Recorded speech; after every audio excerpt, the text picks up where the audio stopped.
हाल ही में आपने इसको पिया है तो ये आपके घर इसलिए पहुंच पाया क्योंकि बहुत साल पहले एक बगावत हुई थी और वहाँ से जन्म हुआ था अमूल का, जो आज सिर्फ इंडिया के कोनों कोनों में नहीं बल्कि दुनिया भर में किसी न किसी फॉर्म में कंज्यूम किया जाता है।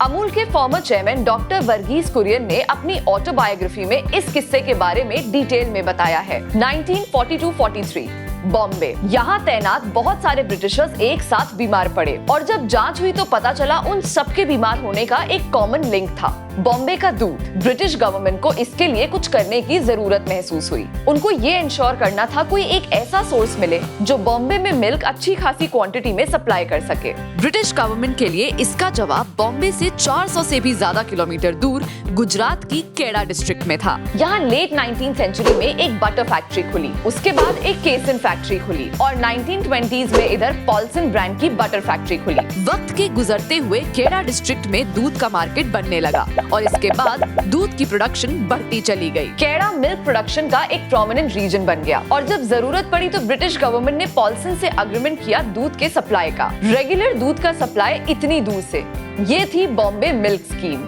वर्गीस कुरियन ने बताया कि पॉल्सन ने ब्रिटिश गवर्नमेंट के सामने कुछ कंडीशंस रखी। उनमें से एक कंडीशन के चलते एक लेजिस्लेशन पास हुआ जिसका इफेक्ट ये था कि गुजरात के आनंद और आसपास के विलेजेस में पॉल्सन के अलावा कोई और मिल्क प्रोड्यूसर से मिल्क नहीं ले पाएगा, यानी ये पॉल्सन की मोनोपोली। इस पूरे अरेंजमेंट से पॉल्सन खुश, ब्रिटिश गवर्नमेंट खुश और जो मिडिलमैन थे वो भी खुश। लेकिन फार्मर्स का क्या? ये फार्मर्स दूध की बिक्री से फेयर प्राइस पाने के हकदार तो थे पर ऐसा हो नहीं रहा था। मिल्क एक पेरिशेबल कमोडिटी है, ये एक वजह थी कि फार्मर्स की बार्गेनिंग पावर लिमिटेड थी और मिल्क कॉन्ट्रैक्टर्स द्वारा डिसाइड किया प्राइस उनको ना चाहते हुए भी एक्सेप्ट करना पड़ता था। फार्मर्स के एक्सप्लॉयटेशन से उनमें असंतुष्टि बढ़ने लगी। ये फार्मर्स अपने ग्रीवियंसेस लेकर पहुंचे सरदार वल्लभ भाई पटेल के पास। वल्लभ भाई पटेल का सोचना था कि फार्मर्स और उनके हक के बीच का फासला तभी कम हो पाएगा जब बीच से मिडिलमैन हटेंगे। उन्होंने सलाह दी कि मिल्क कोऑपरेटिव के जरिए फार्मर्स अपना दूध बेचे। उन्होंने मिल्क कोऑपरेटिव को ऑर्गेनाइज करने के काम में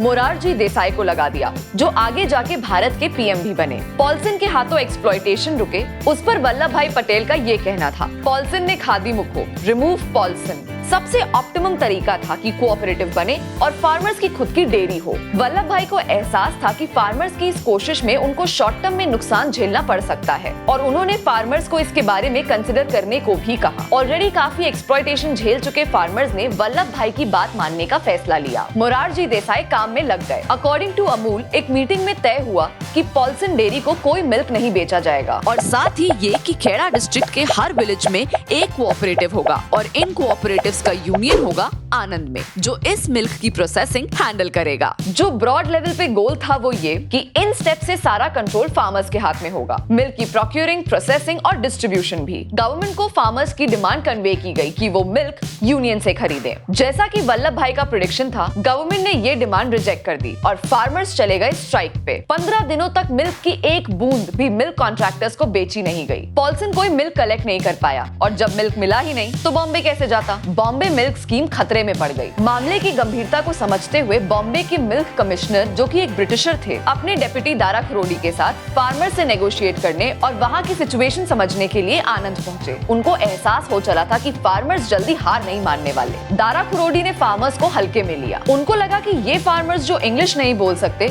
वो लॉन्ग टर्म में कोऑपरेटिव कैसे चलाएंगे। उन्होंने सोचा कि अभी फार्मर्स की डिमांड्स मानकर स्ट्राइक तो खत्म करवा देते हैं, फिर ये अरेंजमेंट ज्यादा वक्त नहीं टिकेगा। वहाँ से शुरुआत हुई Kheda district cooperative milk producers union limited, जिसे त्रिभुवन दास पटेल ने फाउंड किया और जिससे फार्मर्स को आखिर मिडिलमैन से छुटकारा मिला और रास्ता बना उनको उनकी मेहनत का सही मोल मिलने का। वक्त गवाह है कि दारा खरोड़ी का वो अंदाजा कितना गलत निकला, क्योंकि इस यूनियन की कहानी सिर्फ शुरू ही हुई थी। 1946 में ये खेड़ा यूनियन रजिस्टर हुआ और 1948 में मिल्क पास्चराइजेशन शुरू हुआ। साल बीतते गए और यूनियन से जुड़े फार्मर्स की संख्या और यूनियन से निकले मिल्क की क्वांटिटी दोनों बढ़ने लगी और साथ ही नए चैलेंजेस भी, जैसे कि विंटर का प्रोडक्शन। एक बफलो विंटर में अपनी समर यील्ड का 2 से 2.5 गुना मिल्क प्रोड्यूस करती है, लेकिन बॉम्बे मिल्क स्कीम के पास इतनी डिमांड नहीं थी कि वो इस एक्स्ट्रा प्रोड्यूस को खरीद सके। एक्स्ट्रा प्रोडक्शन जो हुआ उससे मिल्क पाउडर और बटर जैसे प्रोडक्ट्स बनने लगे। इसके लिए इंडियन गवर्नमेंट ने यूनिसेफ से फाइनेंशियल असिस्टेंस दिलवाई और उस वक्त 50 लाख की कॉस्ट से एक प्लान सेटअप हुआ, जिसका फाउंडेशन स्टोन ले किया प्रेसिडेंट राजेंद्र प्रसाद ने 1954 में, और एक साल बाद उसे इनॉग्रेट किया पंडित जवाहरलाल नेहरू ने। ये पहली बार था जब बफलो मिल्क को प्रोसेस करके मिल्क पाउडर बनने लगा। ऐसे ही चैलेंजेस को अपॉर्चुनिटीज में कन्वर्ट करते हुए ये यूनियन बढ़ने लगा और इनोवेशन के फोर फ्रंट पे थे doctor Verghese Kurien, the milkman of India. Kurien ने अपनी ऑटोबायोग्राफी में बताया कि 1949 में गवर्नमेंट ऑफ इंडिया ने उन्हें आनंद में एक क्रीमरी में काम करने भेजा था, लेकिन मिस्टर कुरियन वहाँ के लोगों और वर्क एथिक से बिल्कुल खुश नहीं थे। वो गवर्नमेंट जॉब छोड़ना चाहते थे और बार बार रेजिग्नेशन लेटर भेजते रहते थे। उस क्रीमरी के बगल में काम करते थे त्रिभुवन दास पटेल और उनके साथ कोऑपरेटिव के फार्मर्स। उनसे वर्गीस कुरियन का इंटरेक्शन बढ़ने लगा और कुरियन उनकी मशीन्स की प्रॉब्लम्स को फिक्स करने में दिलचस्पी लेने लगे। कुछ टाइम में कुरियन का रेजिग्नेशन फाइनली एक्सेप्ट हो गया और जिस दिन वो बॉम्बे जा रहे थे, त्रिभुवन दास पटेल ने उनके गैराज में आकर उनको कन्विंस कर लिया रुकने के लिए और उनके साथ काम करने के लिए। वर्गीस कुरियन ने अमूल के पोटेंशियल को साल दर साल बढ़ाया। जब वर्गीस कुरियन को एक ब्रांड नेम चाहिए था तो एक ब्रेनस्टॉर्मिंग सेशन हुआ और वहाँ एक लेबोरेटरी केमिस्ट ने सजेस्ट किया Amul, short, snappy and also short form of Anand milk union limited. 1955 के बाद फिर एक पीएम आए अमूल का प्लांट इनॉग्रेट करने। 1964 में लाल बहादुर शास्त्री। अकॉर्डिंग टू अमूल, वहाँ के फार्मर्स के साथ रहने के बाद शास्त्री को एहसास हुआ कि अमूल की वजह से सबकी जिंदगी कैसे संवर गई है और उन्होंने इच्छा जताई अमूल के इस मॉडल को देश भर में रेप्लिकेट करने की और ये कि कुरियन इसे लीड करे। कुरियन ने कंडीशन रखी कि वो ये काम दिल्ली से नहीं बल्कि आनंद से करेंगे। शास्त्री के एम को हासिल करने के लिए national dairy development board establish हुआ और ऑपरेशन फ्लड उस टाइम का सबसे बड़ा डेयरी डेवलपमेंट प्रोग्राम लॉन्च किया गया। मिल्क प्रोडक्शन बढ़ाना, रूरल पब्लिक की इनकम बढ़ाना और कंज्यूमर को एक रीजनेबल प्राइस में प्रोडक्ट देना,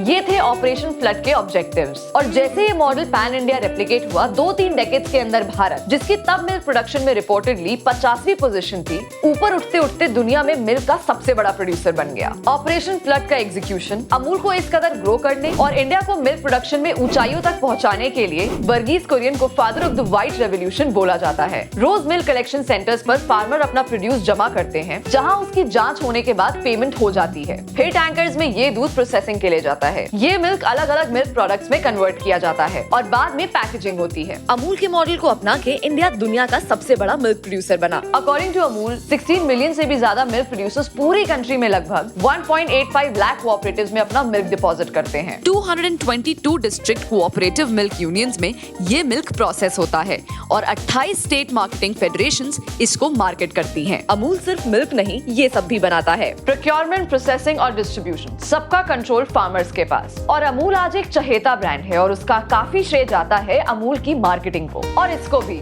अमूल की mascot the Amul girl. Amul girl कई सालों से अमूल की पहचान बन चुकी है और अपने क्वर्की ह्यूमर की वजह से आज भी रेलेवेंट है। Gujarat cooperative milk marketing federation limited, जो 1973 में एस्टैब्लिश हुआ, आज अमूल ब्रांड को ओन और मार्केट करता है और लगभग 3.6 मिलियन मिल्क प्रोड्यूसर्स की इसमें ओनरशिप है। ये देश जहाँ फार्मर्स लाइफलाइन है, वहाँ फार्मर्स का एक साथ जुड़ना, उनकी इसमें कॉमन ओनरशिप होना और वर्गीस कुरियन जैसे लोगों की प्रोफेशनल एक्सपर्टीज का सही इस्तेमाल। खेड़ा डिस्ट्रिक्ट में 1940s में जो शुरू हुआ, उसने देश भर के लाखों फार्मर्स को मौका दिया एक बेहतर जिंदगी जीने का।